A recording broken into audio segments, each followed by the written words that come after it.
Եվ ահա այդ 40-ից ավելի դոստուկ ունեցող անձանցից ոմանք կամ ինչ-որ խումբ պարզապես կամ կանխամտածված կամ ցածր կոմպետենտության արդյունքում հունվարի սկզբին այդ խնդիրը լուծելու process-ի ընթացքում որպեսզի լրացուցիչ սերվերի վրա լրացուցիչ տեղեր ազատվեն եւ կարողանան այդ ամբողջ արխիվացնելու չգիտեմ ինչ գործողության արդյունքում ուսումնասիրվում այս պահին նաև քրեական վարույթ կանավ այդ փաստով եւս նախաձեռնված ջնջվել է 2018-ից 24 թվականի նոյեմբեր ամիս ընկած ամբողջ տվյալների բազան։ Հիմա տենց վարկած կարող է լինել, որ այդ տվյալների բազաներում տեսանելի եւ ապացուցելի կլինեին նաև հավելագրումներ եւ այլն ձեր նշածները եւ այդ տվյալների ջնջելու հետ այդ տվյալները նույնպես վերացել։ Այո, կարող ենք ենթադրել, այդտեղ կա նաև առաջին խախտման բնույթը ինքնին EBC կանոնի կոպիտ խախտում է եւ տվյալ փաստը հատկանշականն այն է, որ ժամանակի տնօրեններն ու կառավարիչները թաքցրել են ՀՑԿ-ից։ Թեպետ ծառայական քննություն են նշանակել, որոշակի մեղավոր շրջանակներ են դուրս բերել եւ այդ ամբողջ փաստաթղթերը հետցում պահվում են խնամքով, բայց որևէ կերպ հաշվետվությունն չի արտացոլվել ՀՑԿ ներկայացող, ինչը լիցենզիայից բխող առաջնային պահանջ է նաեւ։ Ընդ որում նաև հաղորդում չէր ներկայացվել իրապահներին, քննելու նաև այն վարկածը, որ գուցե արտաքին միջամտության արդյունքում է տեղի ունեցել, քանի որ խոսք գնում է 700,000 մեր քաղաքացիների սպառողների անձնական տվյալների մասին, այսինքն անձնական տվյալների պաշտպանության խնդիրը կար նաև։ Եվ ուղիղ արտացոլանքը այդ բազաներում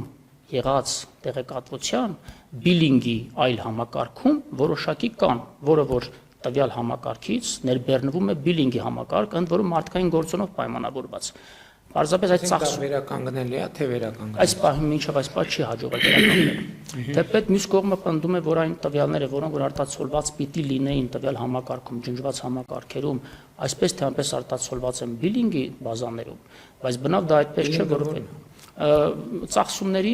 այսինքն սպառման հաշիվների, այո, հաշիվների, բայց հիմա հնարավորություն կա այդ հաշիվները համեմատել իրական ծախսի հետ։ Այս դա է խնդիր, որ իրական ծախսի բազաները, քանի որ ջնջված են, այդ հաշիվները ինչ որ կա արդեն, այդ հաշվի գրած թիվը ինչքանով է։ Հենց խնդիրը դրա մեջ որ ոչ ոք։ Այսինքն դե գրած է, որ ես պետք է 10,000 դրամ հոսանքի վարձ վճարեմ, հա գրած է, տակնել բնականաբար համապատասխան թվով հոսանքի ծավալը նկարագրված։ Բայց թե գնանք հիմքը ստուգենք, ես իրոք այդքան եմ հոսանք սպառել, թե չէ, հնարավոր չի դա վերացնել։ Թվային եւ եթե ձեր ասածը հիմա տեսեք դուք ասում եք 1 2 3 4 հավելագրման դեպք է, չէ՞ արձանագրվել։ Եթե 1 2 3 4-ը եղել է 5 6 7 8 9 10-ը եղել է, նշանակում է 20-ն էլ է եղել, 30-ն էլ է եղել, 40-ն էլ է եղել։ Հակառակ դեպքում ո՞նց կարա լինի, որ այդքան այդպիսի ռազմավարական նշանակություն ունեցող համակարգի ռազմավարական նշանակության ինֆորմացիա մեկ էլ ջնջվում է պատահաբար։ Շատ ճիշտ եք եւ բնավ չխորանով նույնիսկ բովանդակության մեջ ինքնին երևույթը որ թաքցվել է թե իրավապահներից թե ՀՑԿ-ից արդեն իսկ լրջագույն խախտում է ենթադրվում։ Դա նաեւ խոսում է մոտիվների մասին։ Այդ իմ նշած վարկածի գոյության իրավունքի մասին։ Այո, որտեղ եթե խնդրեմ ա եղել, այդ խնդրեմի հետևից միջև վերջ չգնալը այդ նշանակում է այդ փորձել պարտակել ինչ որ երևույթներ այդ թվում Այո, դա այն 6 կարևորագույն կետերից մեկն է, որի հիմամբ լիցենզիա զրկվեց ՀՑ, ընդ որում ասեմ 6 կետերն էլ ինքնին արդեն առանձին հիմք են լիցենզիա զրկելու։ Բայց մենք մեր ուսումնասիրությունների վերահսկողության արդյունքում վերհանեցինք շուրջ 6 կետեր, ընդ որում 6-րդ կետը ընդհանուր կառավարման արդյունավետության ֆինանսական գործառնության առումով իր մեջ եւս 9 ենթակետեր են պարունակում գնումների գործընթացների մատակարարումներ։ Գնումների գործընթացի հետ կապված մենք նախկինում բազմիցս քննարկումներ ունեցել ենք իհարկե աշխատանքային մակարդակում եւ դրանք չեն լուսաբանվել, որովհետեւ զուտ աշխատանքային հարց ա եղել, որովհետեւ մենք խնդիր ենք տեսել, որովհետեւ տնտեսությունից էլ այդ ազդակներն եկել են, որ գնումներում հիմնականում մասնակցություն են ունենում փոխկապակցված կազմակերպություններ, այսինքն հեծի սեփականատերերի խումբը ստեղծում է եւ ղեկավարության խումբը ստեղծում է ընկերություններ կամ իրանք անձամբ կամ իրանց հետ կապված անձանց միջոցով, որոնք մասնակցում եւ հաղթում են գնումների գործընթացին, որում արտոնյալ եւ մենաշնորհային դիրք են տալիս արհեստականորեն, ինչը նաեւ դարձյալ ուղիղ օրենսդրության եւ ՀՑ կողմից սահմանված կարգի խախտում է, ուղիղ խախտում է։ Այս թեման էլ ա եղել լիցենզիայից զրկելու։ Այո, կառավարման արդյունավետության հիմքում է դրված։ Ընդ որում մենք բազմիցս այս ազդակը տվել ենք, որտեղ խնդիր կա, նաև որոշակի կարգավորումների վրա ենք աշխատել եւ այլն, որտեղ խնդիր կա։ Սա տնտեսության զարգացումը եւ մրցակցային վիճակը խոչընդոտող վիճակ է։ Ոլորտը առհասարակ չէր զարգանում վերջին տարիներին, էներգետիկ ոլորտի թե արտադրողները, թե ներկողները բոլորը փակող առաջ են, որտեղ որևէ հասունություն չունեին հեծի նման ռազմավարական կարևորագույն խոշոր ընկերության տնտեսական արժեշղթայի որևէ կերպ մաս կազմելու։ Ես ձեզ օրինակ բերեմ գնումների պլանով, ընդ որում պարոն վարչապետ շեշտեմ, որ գնումների պլանը, ներդրումային ծրագիրը, հաստիկացուցակը, դրույքաչափերը, բոլոր հիմնարար փաստաթղթերը մենք շարունակում ենք աշխատել դեռևս տարեսկզբին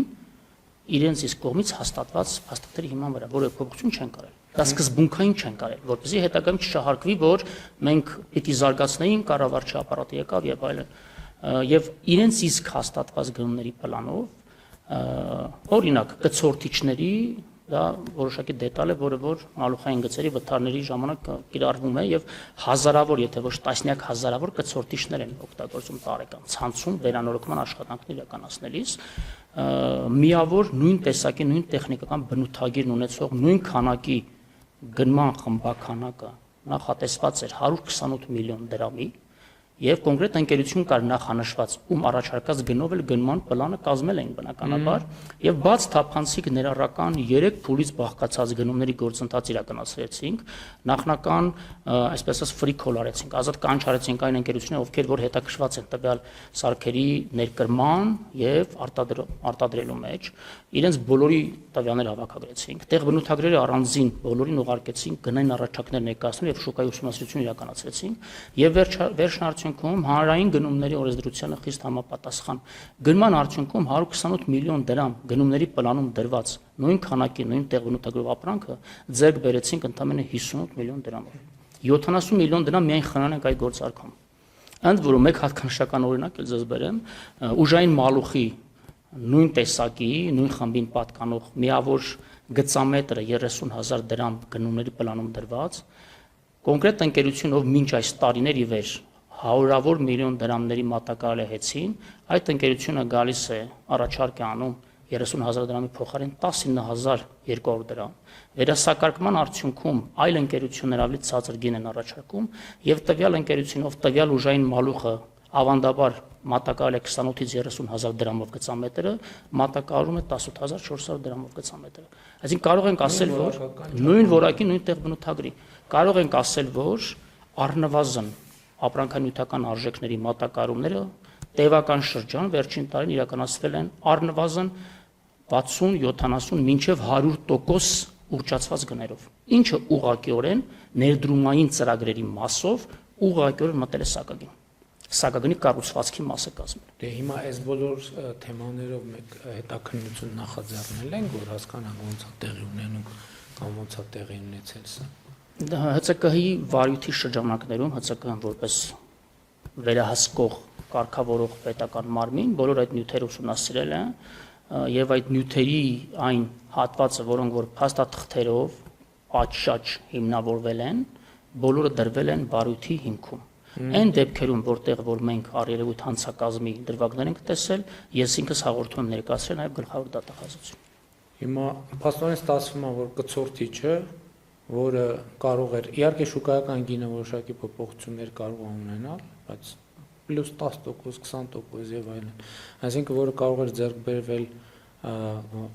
կլորացրած 60 միլիոն դրամով ձեռքաբերվել 130 միլիոն դրամ։ Այո, ընկերության տարեկան բյուջեի մեջ նախատեսված եղել 130 միլիոն դրամ դրամներ։ Շատ լավ։ Դե սա շատ կոնկրետ փաստեր են եւ տպավորություն է ստացվում, եթե չեմ սխալվում, սենց երևույթները, իրավաբանները փողերի լվացում են կոչում, որ այսինքն իրականում ոչ թե գործարք անելն է, աշխատանք անելն է, այլ շրջանառությունից փող դուրս բերելն է եւ դա այնպիսի խողովակով, որ առերևույթ եկամուտը դիտվի օրինական, բայց գործնականում այն ինչ որ նկարագրում եք եւ եթե հիմնավորված է ըստ էության դա այլ անուն կան փողերի լվացում դժվար է գտնել։ Այստեղ մի հատ ուրիշ խնդիր էլ կա, ես գիտեմ, որ հեծը շատ ծանրաբեռնված է վարկերով։ Իսկ դուք մենք վարկերը սպասարկում եք, հա, հիմա այս փուլում նորմալ սպասարկում է գնացել։ Այո, պարոն Վարչապետ, պրոբլեմներ չեն առաջացել։ Բացարձակ, ավելին ձեզ ասեմ, մեր շրջանի կառավարման 4 ամիսների արդյունքներով մենք ավելի քան 21 միլիոն ամերիկյան դոլարի վարկային պարտավորությունների մայր գումարներ ենք մարել վաղաժամկետ, այսինքն ֆինանսական որոշակի խնայողություններ են գոյացել, որոնք մենք ուղղել ենք վարկերի այն խմբի մարմանը, որոնք ավելի բարձր տոկոսադրույք ունեին, 21 միլիոն։ Եվս բառացիորեն հենց նախորդին 3 մենք 10 միլիոն դարձյալ վարկային պարտավորություն պլանային արդեն մարեցինք, որից 6.5 միլիոնը մայր գումարներ։ Ընդհանուր առմամբ ժամանակավոր կառավարչի նշանակման պահին հեծը ցանաբեռնված էր շուրջ 396 միլիոն ամերիկյան դոլարի հասնող չափով վարկային պարտավորություններով, այդ թվում նաև թողարկված պարտատոմսերը, այս պահին արդեն այդ թիվը մոտեցել է 368 միլիոնի, այսինքն շուրջ 28-30 միլիոն դոլարի վարկային պարտավորություններ մենք մարել ենք պատշաճ, ընդ որում իմ նշանակման պահին ընթացիկ հարկային պարտավորությունները, աշխատավարձերը բոլորը հեծը կատարում էր լրացուցիչ վարկային միջոցներ ու օվերդրաֆտներ ներգրավելով, քանի որ իր շրջանառու միջոցները ամբողջովին ուրեմն միլիարդավոր դրամների հասնող տրված էր կապալառու փոխկապակցված ընկերություններին կանխավճարների տեսքով։ Այսինքն սեփական շրջանառու միջոցները տրված էր իրավաբանական անձանց, ովքեր ծառայություն են մատուցում նույն հեծին, իր իսկ հարկային պարտավորություններն ու աշխատավարձերը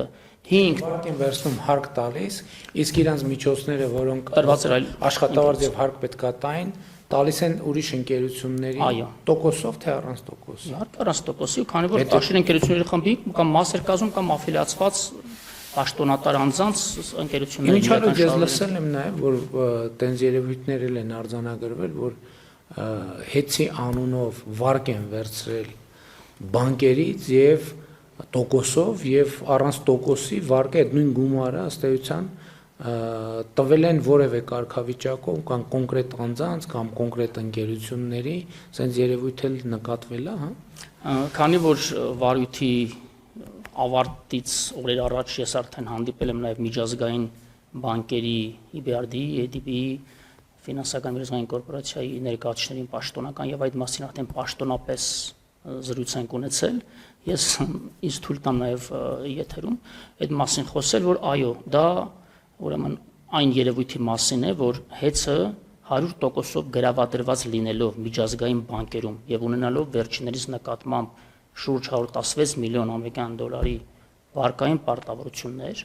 պայմանագրային պարտավորություն ուներ որևէ տեսակի երաշխավորություն, գրավ, այլ վարկային միջոցներ ներգրավելու պարագայում թույլտվություն ստանալ վերջիններից, այդ թվում նաև որոշակի սահմանաչափի դեպքում պարտավոր էր համաձայնություն ստանալ հանրային ծառայությունում կարգավորող հանձնաժողովից, իսկ որոշակի սահմանաչափի նույնիսկ դեպքում օրենքի իմպերատիվ պահանջով նաև պարտավոր էր կառավարության համաձայնություն ստանալ։ Եվ ահա հեծի կառավարիչները եւ տնօրենների խորհուրդը վերջինիս որոշումներով 9 տարվա մեջ շուրջ 691 միլիոն ամերիկյան դոլարի հասնող երաշխավորություններ են տրվել մի քանի տասնյակ տարբեր ընկերությունների, տաշիր ընկերությունների խմբի դարձյալ ուղղակիորեն աֆիլիացված կամ անուղղակիորեն իրական շահառու հանդիսանալով եւ գրավադրելով առանց գրավի առարկայի իհարկե, բայց երաշխիքը ինքնին ենթադրում է գրավը։ Քանի որ երաշխավորության պայմանագրի մեջ արդեն նշված է, որ հեծը այդ երաշխավորությունների համար պատասխանատվություն է ստանձնել իր ողջ շրջանառու միջոցներով, գույքով եւ ամբողջ կարողություններով։